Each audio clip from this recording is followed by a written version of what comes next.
Assalamualaikum warahmatullahi wabarakatuh. Alhamdulillah wassalatu wassalamu ala Rasulillah wa ala alihi washabbihi wa mawala la haula wala quwata illa billahil aliyil azim.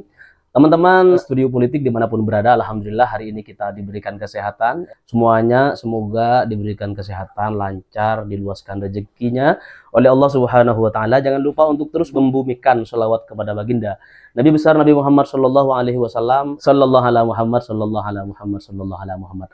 Nah, teman-teman, hari ini kita saksikan Indonesia ini sejak 10 tahun terakhir memang benar-benar sudah tidak lagi solid menjadi bangsa yang kuat gara-gara hubungan silaturahminya yang erat ya, tetapi lebih kepada masyarakat kita hari ini sudah terpecah-pecah. Awalnya sih sebenarnya sejarahnya 10 tahun yang lalu tuh ada kubu cebong, ada kampret yang kemudian terus meluas hingga Fahri Hamzah ya beberapa tahun yang lalu itu sebelum menjadi penjilat kekuasaan, beliau pernah mengatakan Presiden Jokowi setiap pidatonya itu selalu memecah belah warga Indonesia gitu kan, bukan seperti Bung Karno yang setiap pidatonya retorikanya selalu ingin mempersatukan anak bangsa. Kalau nggak percaya, ini dia buktinya. Itu yang saya bilang ya, Pak Jokowi itu tidak pernah berpidato kepada rakyat Indonesia yang menyatukan rakyat. Belum pernah. Bung Karno dulu semua pidato-pidatonya menyatukan rakyat. Musuh kita ada di luar. Inggris kita linggis, Amerika kita setrika, gitu loh. Jadi teralihlah perhatian kita kepada musuh besar, gitu. Kita menyatu, melawan musuh negara, melawan pengkhianat yang datang merongrong kita dari luar. Lah ini enggak, pidatonya dari awal ngadu domba rakyatnya sendiri. Pisahkan agama dengan politik, ya kan? Saya Pancasila, kamu bukan, ya kan, sampai begitu. Ini sekarang begitu, diajak berantem relawan-relawan. Ini relawan ini nggak ada aktenya, nggak ada. Ini kumpulan nggak jelas, ya kan? Tiba-tiba kumpulan-kumpulan kayak begini, karena bukan partai politik ya. Kalau partai politik itu ada mandat, ya kan? Ada kejelasan posisi mereka di mana, siapa penanggung jawabnya. Namanya relawan kan orang rela, ya kan? Yang datang berkerumun dengan ketidakjelasan itu mau disuruh berantem. Nanti kalau berantem siapa yang tanggung jawab? Namanya relawan, ya kan? Kita nggak bisa lacak ini orang siapa. Dan itu bisa menciptakan anarki. Dan sekali lagi, berhentilah memecah belah rakyat. Pak Jokowi itu harus mulai pidato sebagai negarawan yang membuat kita semua terpukau. Nah, ini yang saya bilang, kegagalan narasi pemerintahan ini dari awal itulah yang merusak bangsa Indonesia. Maka sekali lagi presiden baru adalah presiden yang punya narasi yang menyatukan, narasi yang membangkitkan semangat kita, narasi yang membuat kita itu bangun dari keterpurukan, dari perasaan tidak mampu menjadi mampu, dari perasaan menggenggam dunia ini dan melakukan perubahan besar. Itu baru pemimpin seperti Bung Karno. Nah, selain jurus memecah belah bangsa, teman-teman, seperti yang disampaikan oleh Bung Fahri Hamzah, Jokowi hari ini gemar melakukan belusukan. Anaknya juga begitu, si Wapres Gibran juga sering melakukan belusukan.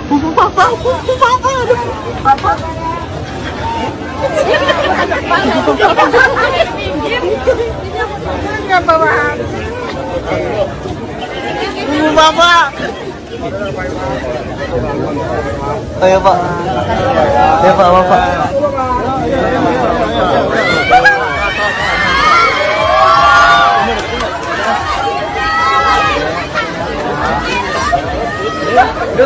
Bisa salaman.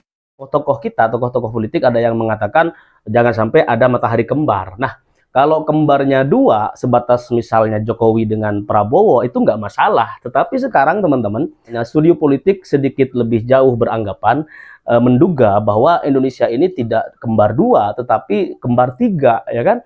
Ada Presiden Prabowo Subianto, kemudian ada Jokowi dan Wapres Gibran. Ini satu fenomena alam yang unik di sistem demokrasi di seluruh dunia. Indonesia doang gitu yang punya kembaran tiga gitu, seorang pemimpin yang satunya ke sono, satunya ke sini, satunya kemana-mana gitu. Nah, ini fakta, bukan hanya sebatas kata ya, bukan omon-omon doang. Jokowi kemarin ditemui melakukan kunjungan sebagai apa ya? apa sebagai warga biasa? Kalau sebagai warga biasa nggak mesti sampai dikawal oleh ratusan aparat pengamanan gitu kan. Kalau hanya sebatas sebagai warga biasa, tetapi ini kayak apa? Kayak kalau kata SBY Susilo Bambang Yudhoyono ini kayak kembaran presiden kita gitu. Nah, kemudian ini sudah mulai menyalip presiden kita Prabowo Subianto gitu. Di mana-mana diikutin media darlingnya seperti biasa. Pasti udah pasti. Kalau enggak dia udah sejak kemarin redup ya. Makanya nggak salah kalau kemudian ada yang bilang nggak kerasan di Solo, hari ini ke Jakarta. Kunjungan ke beberapa tempat, beberapa titik, kemudian bawa teman-teman media darling untuk meliput dan melakukan framing ya di pemberitaan. Ini bukan hanya diduga sebagai bagian dari counter ya, perlindungan diri dari maraknya masyarakat yang menginginkan Jokowi itu segera diadili. Karena pengadilan buat Jokowi ini sudah marak terjadi. Masyarakat udah banyak yang mengechat di jalan-jalan, di tembok-tembok, jembatan dan lain sebagainya, adili Jokowi. Kemudian atas persoalan ini partai-partai pengusung gitu kan, partai-partai di bawah koalisi Indonesia Maju ini juga sepertinya sedang skeptis terhadap perilaku masyarakat yang hari ini menginginkan Jokowi itu diadili. Lalu bagaimana soal matahari kembar seperti yang kita sampaikan barusan? Kita simak bersama-sama, jangan kemana-mana. Ini dia fakta yang sebenarnya soal matahari kembar 3, teman-teman. Itu pernyataan presiden-elect ya, bahwa yang pertama itu adalah melindungi segenap bangsa dulu, baru memajukan kesejahteraan umum. Ini benar ya Pak Prabowo, tetapi harus jelas filosofinya seperti apa. Ya, jadi jangan sampai kemudian sekadar mengutip saja tetapi filosofinya itu tidak dipahami. Nah, coba kita sama-sama memahami filosofi, bukan berarti saya benar, tetapi saya memberikan sebuah perspektif ya, agar ini dipahami oleh pemimpin. Saya pernah sampaikan ke Indonesia Lawyers Club. Ya, kita bacakan beritanya dulu ya, beritanya apa disampaikan beritanya. Jadi katanya yang duluan itu adalah memajukan kesejahteraan umum. Iya, benar. Melindungi segenap bangsa. Iya. Baru memajukan kesejahteraan umum, baru mencerdaskan, baru ikut perdamaian. Itu urutannya. Apakah itu urutannya sifatnya sekuen atau bagaimana? Tapi kita coba lihat ya. Oke. Bisa saja sekuen ya. Oke. Coba kita bacakan pembukaan dulu. Alinea kelimanya ya, alinea keempatnya. Tadi beritanya sudah ya. Oke, lagi dicari ya. Gini, kemudian daripada itu untuk membentuk suatu pemerintah negara Indonesia, oke? Membentuk pemerintah negara Indonesia yang melindungi segenap bangsa Indonesia dan seluruh tumpah darah Indonesia, dan untuk memajukan kesejahteraan umum, mencerdaskan kehidupan bangsa, dan ikut melaksanakan ketertiban dunia yang berdasarkan kemerdekaan, perdamaian abadi, dan keadilan sosial, maka disusunlah kemerdekaan kebangsaan Indonesia itu dalam suatu undang-undang dasar negara Indonesia yang terbentuk dalam suatu susunan negara Republik Indonesia yang berkedaulatan rakyat dengan berdasar kepada ketuhanan yang Maha Esa. Ya kan?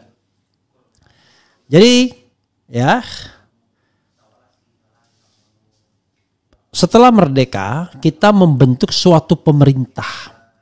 Nah, pemerintah itu dalam pengertian yang umum pemerintahan, baik eksekutif, legislatif, yudikatif, baik di pusat maupun di daerah. Oke.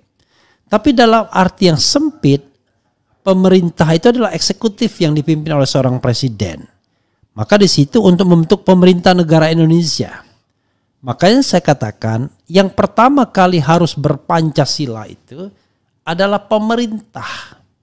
presiden dan jajarannya terutama. Jadi mereka lah dulu yang harus paham Pancasila, mempraktikkan Pancasila, bukan rakyat. Karena yang diadres, yang dituju oleh pasal ini, alinea pembukaan ini adalah suatu pemerintah yang dibentuk dalam rangka satu, melindungi segenap bangsa dan seluruh tumpah darah. Yang kedua, memajukan kesejahteraan umum. Kemudian mencerdaskan kehidupan bangsa dan ikut serta melaksanakan ketertiban dunia. Itu 4 tujuan bernegara yang dibebankan kepada pemerintah negara yang dibentuk dengan susunan dalam suatu undang-undang dasar yang dasarnya adalah Pancasila. Jadi kalau Prabowo mengatakan tujuan bernegara yang pertama adalah melindungi, benar, melindungi disebut duluan. Tetapi melindungi dari apa? Ya, melindungi dari apa? Dalam banyak aspek, karena perlindungan oleh negara itu suatu hal yang esensial. Makanya agak bertentangan dengan konstitusi kalau justru negara yang menakuti rakyatnya. Negara yang kemudian menginteli rakyatnya. Negara yang tidak toleran dengan perbedaan pendapat. Negara ini baca, jangan negara dalam pengertian yang luas ya, baca pemerintah. Baca presiden. Jadi sangat aneh kalau ada presiden yang tidak suka dikritik misalnya. Atau orang mengkritik dipenjarakan. Itu berarti dia tidak melindungi segenap bangsa dan seluruh tumpah darah Indonesia. Jadi apa saja yang harus dilindungi? Pertama adalah freedom from hungry. Yaitu ya, kebebasan, protections from hungry. Yaitu harus dibebaskan orang dari kelaparan. Harus from hunger, kelaparan atau rasa lapar. Itu dulu. Jadi karena itu tugas pemerintah adalah, perlindungan pertama adalah memastikan semua perut bangsa Indonesia terisi dan tidak ada kelaparan. Itu perlindungan yang paling utama dan yang utama. Makanya kalau jadi amir, kalau menjadi Amirul Mukminin, menjadi pemimpin, ada rakyatnya yang mati karena kelaparan, maka dosa besar bagi pemimpin tersebut. Makanya tidak sembarang orang yang bisa menjadi pemimpin. Perlindungan dari apa lagi? Perlindungan dari macam hal, termasuk intimidasi. Baik intimidasi dari sesama warga negara maupun intimidasi dari aparat negara. Jadi tidak boleh ada warga negara yang kemudian ketakutan. Takut lapar, takut diinteli, takut dipenjara dan lain sebagainya. Bahkan yang namanya orang jahat sekalipun itu tidak dihukum, tapi diberikan sebuah pemasyarakatan. Maka disebut lembaga pemasyarakatan. Apalagi orang kritis. Tidak sepantasnya orang kritis ditangkap, dihukum, dipenjara.